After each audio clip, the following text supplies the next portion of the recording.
Hello friends, happy Raksha Bandhan. Raksha Bandhan की बहुत बहुत शुभकामनाएं। रक्षाबंधन जो अभी कुछ ही दिनों में आने वाला है, तो आज हम रक्षाबंधन के विषय में अपने इस वीडियो में कुछ रोचक विषयों पर चर्चा करेंगे। रक्षाबंधन का पर्व जो कि भारत में ही नहीं, भारत से बाहर भी बहुत ही खुशी के साथ, बहुत एक्साइटमेंट के साथ मनाया जाता है। रक्षाबंधन का हमारे देश में बहुत महत्व है। ये पर्व केवल हिंदुओं का या जैन धर्म का ही मुख्य पर्व नहीं है। ये पर्व तो सभी धर्मों के लोग मनाते हैं।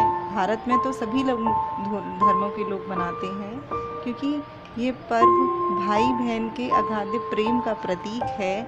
और इवन केवल भाई बहन ही नहीं, सभी लोग जो भ्रातृ प्रेम रखते हैं आपस में, उन सभी के का एक तरीके से उन सभी के प्रेम का प्रतिबिंब है रक्षाबंधन। ये वर्ष में एक बार मनाया जाता है, यानी कि श्रावण मास की पूर्णिमा को रक्षाबंधन मनाया जाता है। रक्षाबंधन के विषय में कई सारी पौराणिक कथाएं प्रचलित है, जिनके विषय में हम कई कहानियों को जानते हैं। उनमें से एक कहानी ये है कि एक बार देवासुर संग्राम में जो असुर थे, उन्होंने देवताओं पर पूर्ण रूप से विजय प्राप्त कर ली थी, और जो इंद्र थे वो हार गए थे।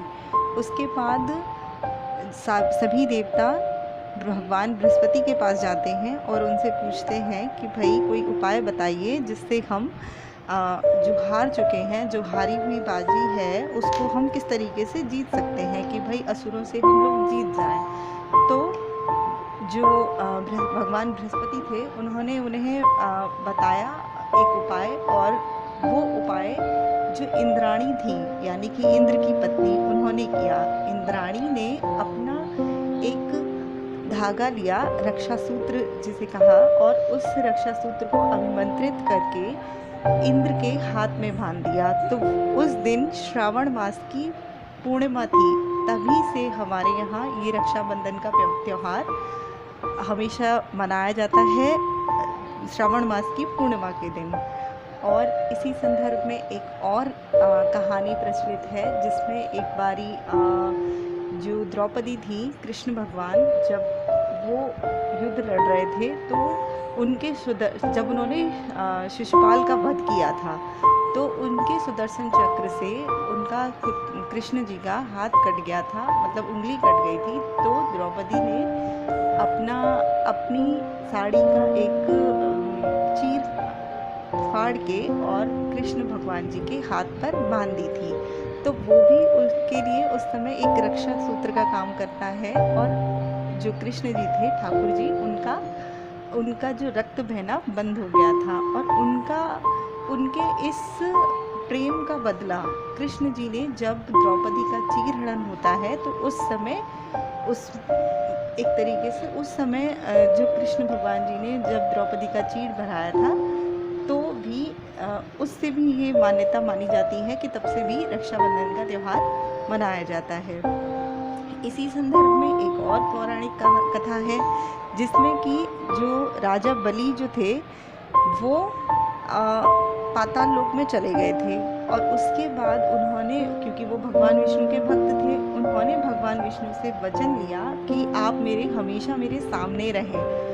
तो भगवान विष्णु जो हैं, उनको उन्होंने पाताल लोक में बुला लिया। और उसके बाद जो लक्ष्मी जी थी, वो बहुत परेशान हो गई कि विष्णु जी तो वापस आ ही नहीं रहे हैं। तो फिर लक्ष्मी जी स्वयं राजा बलि के पास जाती हैं और उनको रक्षा सूत्र बांधती हैं, और उनसे ये वादा लेती हैं कि मैंने आपको रक्षा सूत्र बांधा है, और आप मेरे पति को वापस से जो विष्णु धाम था वहाँ भेज दीजिए। तब से उस दिन भी श्रावण मास की पूर्णिमा थी, इसीलिए तब से भी ये त्यौहार रक्षाबंधन के रूप में मनाया जाता है। बाली ने भी अपना जो बलि थे, उसने भी अपनी बहन को दिया हुआ वचन निभाया, जो कि लक्ष्मी जी बन गई थी राजा बलि की बहन, तो इसलिए उन्होंने भी उनको भगवान विष्णु को उनके धाम जाने दिया। तो तब से भी हमारे देश में ये त्यौहार, रक्षाबंधन का त्यौहार श्रावण मास की पूर्णिमा के दिन मनाया जाता है।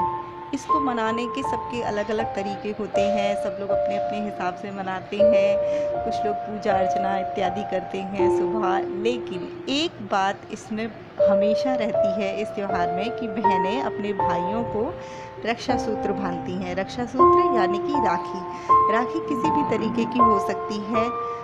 कुछ लोग कुछ महंगी राखियाँ खरीदते हैं, कुछ सस्ती राखियाँ खरीदते हैं, लेकिन सभी का एक ही ध्येय होता है कि अपने भाई की रक्षा की जाए। और उस रक्षा सूत्र में इतनी शक्ति होती है और हमारी पूरे भारत के हर एक व्यक्ति की उसमें आस्था होती है कि जब बहन अपने भाई को पूरे श्रद्धा भाव से राखी बांधती है तो इसका मतलब यही होता है कि हाँ, वो राखी का धागा हमेशा उसके भाई की रक्षा करेगा। और फिर भाई भी एक तरीके से वचनबद्ध हो जाता है कि वो हमेशा अपनी बहन की रक्षा करता है। ठीक है, तो क्योंकि इस समय मैं आप लोगों से अब एक रिक्वेस्ट करना चाहती हूँ। रक्षाबंधन का त्यौहार जो हमारे यहाँ बहुत ही खूबसूरती के साथ मनाया जाता है, इतना सुंदर पावन पर्व है, भाई बहन के प्रेम का प्रतीक है। लेकिन वर्तमान समय में, जैसा कि अभी इस समय कोरोना टाइम चल रहा है, और मैं इसलिए यही रिक्वेस्ट करना चाहूँगी सभी लोगों से कि यदि सभी बहनें अपने भाइयों की रक्षा करना चाहती हैं और भाई अपने बहनों की रक्षा करना चाहते हैं, तो थोड़ा सा जो सोशल डिस्टेंसिंग है उसका ख्याल रखें। और यदि बहनें अपने ही घर में हैं तो उस त्यौहार को अपने अपने घर पर अच्छे से मनाएं। और यदि बहनें और भाई कहीं दूर दूर जगहों पर हैं, अलग अलग सिटीज़ में हैं, तो यही कहा जाएगा कि भाई थोड़ा कम से कम एक दूसरे के संपर्क में आइए। इस वर्ष थोड़ा दूर से रक्षाबंधन को मना लेते हैं, और उसके बाद जब नेक्स्ट रक्षाबंधन यानी कि अगली साल जब रक्षाबंधन आएगा तो उसको और भी सुंदर तरीके से मनाया जा सकता है। क्योंकि इस बार तो थोड़ा सा हम लोगों को अपने आत्मसंयम रखना ही पड़ेगा, क्योंकि ये समय ही कुछ इस तरीके का चल रहा है, इसलिए। और एक और रिक्वेस्ट मैं करना चाहूँगी सभी लोगों से, मिठाइयाँ इत्यादि बाहर से ज़्यादा ना खरीदें, क्योंकि सब लोगों को थोड़ी सी कोरोना की वजह से दिक्कतें हैं ही, तो इसलिए कम से कम मिठाइयाँ बाहर से खरीदने का प्रयास करें। और ज़्यादा से ज़्यादा ये करें कि वो लोग सभी लोग अपने अपने घर पर ही मिठाइयाँ बनाएं और उसका आनंद लें, और सभी लोग अच्छे से अपने अपने घरों पे रक्षाबंधन का त्यौहार मनाएं।